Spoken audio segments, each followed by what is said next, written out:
done today. Boom, baby. Boom.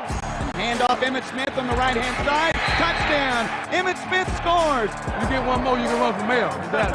Straight up. Talk to my agent about my next movie.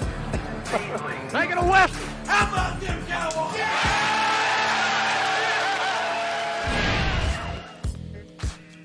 Happy Saturday, everybody. Welcome into Hour 2 of Good Morning Football Weekend, presented by Allstate. I'm Colleen with Mike Robb, D-Hole, Garofolo. I just realized I don't think I've ever actually called Garofolo Mike. I don't think I've ever said your first name to or addressed you that way. Very strange. But listen, we're all doing different things these days, huh? We're going to shake things up.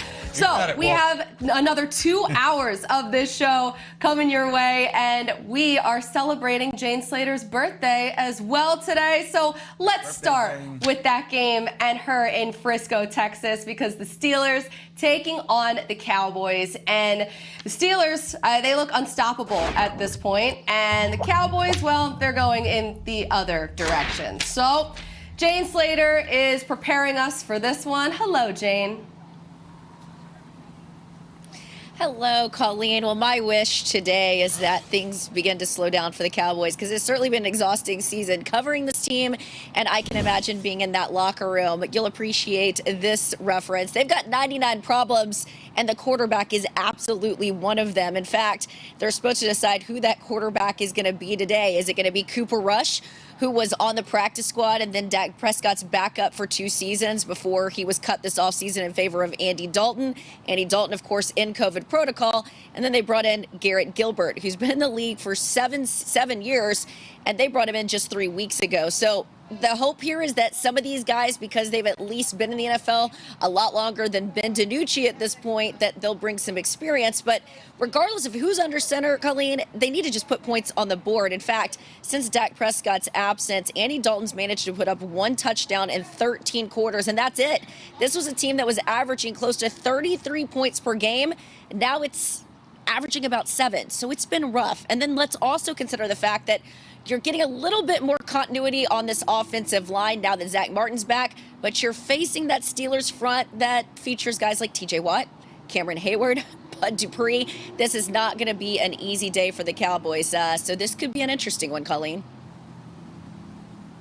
I'm actually nervous for whoever is going to play quarterback in this one. That is a tough draw right there. Jane, thank you. So look away, Cowboys fans. You have experienced enough pain already this year. This may burn your eyes right here. The differences between the defenses. Pittsburgh lights out this season. Top 5 in takeaways, 3 and outs, quarterback hits.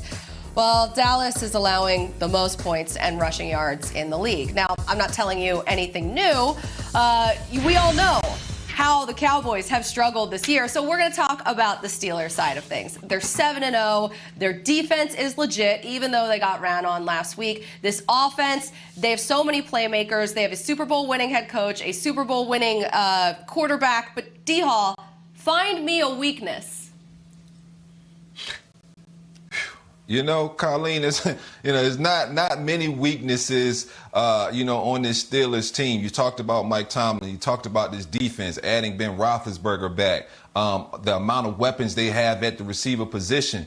But if I was trying to attack this team and I was trying to just pick a team that I thought, had the opportunity because of the weapons that they have, I would probably say that, the best way to attack the Steelers is probably to go at their secondary. I think about the Houston game and how Houston had them up against the ropes because they had a multitude of receivers that were able to, make plays against the Steelers secondary. And then you see A.J. Brown, who literally was probably the lone soldier out there in that Tennessee offense, the success he had catching the football. Travis Fulgham, again, a guy not many people know his name for the Eagles, have success. And so, I know Mika Fitzpatrick and Terrell Edmonds and, Joe Hayden, those guys are going to get mad at me for saying that they are the weakness of that defense. But, like you mentioned, all of those names up front, I don't want to go at those guys. So I'm just picking the lesser of the 2 really good guys or really good units. And I'm going with that secondary that you got to attack. Your phone's going to be blowing up. That's amazing. Oh, the Steelers defense, they have been really good all season long, but then the Ravens came in. Obviously, that rushing attack is extremely talented. So the Pittsburgh Steelers, they allowed 265 rushing yards. They hadn't allowed more than 104 in any other game this season. It was the most rushing yards allowed in a game since 1993. But I just, the one thing that sort of, and also they allowed 25 first downs in that game. They were outrushed, they were outgained. But for me, the defense came up when it mattered. They made plays. My question, though, is that sustainable? Because that is going to be the issue that they run into if that is a pattern that now other teams will continue to do on them. And I just think that rematch on Thanksgiving between the Steelers and the Ravens will be really telling. Great point, Colleen. The fact that you're mentioning and you're saying is that level of defense sustainable? That's something that I've wondered about as well. But I think this Pittsburgh Steelers team may be the most complete team in all of football, right? They can score with you with Ben Roethlisberger and all those weapons on the outside, and then they can stop you from scoring with that defensive front seven. And again, I think what happens is, this team is undefeated, and when other teams get behind, I think they throw the ball, and that's why sometimes the numbers are skewed. But I just look at the inexperience on the offensive side, right? Not with Ben Roethlisberger, so to speak, not with the offensive line, but with the playmakers on the outside. Juju Smith-Schuster's in his fourth year.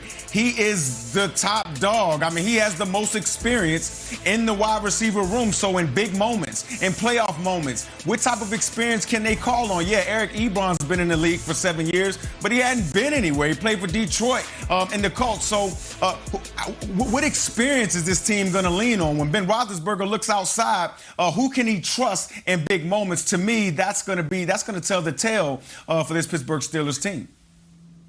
You know what you guys are? You guys are that friend that everybody has where you say, look at him or her, whatever. And you go, a little bit of hammer toe going on there. You know what, Steelers? I'm not going to do that to you because to me, you're beautiful from head to toe, from inside and out. I don't see any weaknesses. I mean, come on, you could. James Conner's not that dude. The running game isn't strong. No, I don't care. It's good enough. And then Ben Roethlisberger, where's the depth? I heard that. Where's the quarterback depth? Excuse me? Go ask the Chiefs where the quarterback depth is. You lose your starting quarterback, you're in trouble in this league no matter who you are. So I don't even want to hear that. I mean, I'm seeing a team that really is dominating right now. And the third easiest schedule the rest of the way. I got the Bengals and the Jaguars on the way, followed by that Thanksgiving match. We could have a team undefeated heading into the turkey's going to hit the table, and we're going to have an undefeated team. We're going to talk about their biggest weakness. I'm not going to do that right now, Colleen. So Jeezy, let me get this right. You're saying that in a head-to-head matchup with Kansas City and Pittsburgh's the better team. That's what you're saying right now on national television. You want to know why? Because the more they stack wins, the more the probability becomes that game's going to be played in Pittsburgh. I got answers for everything, Mike Robb. I'm about looking for the beauty in things. I'm an optimist. But you still didn't answer the question. Just because it's played in Pittsburgh doesn't mean that they're going to win. He talking about home field. My IFB is cutting out. I can't. It's not working. It's not working. Struggling to find a weakness. All the fans in Heinz And I love that he just leaned right into it. Told the truth there. That's all.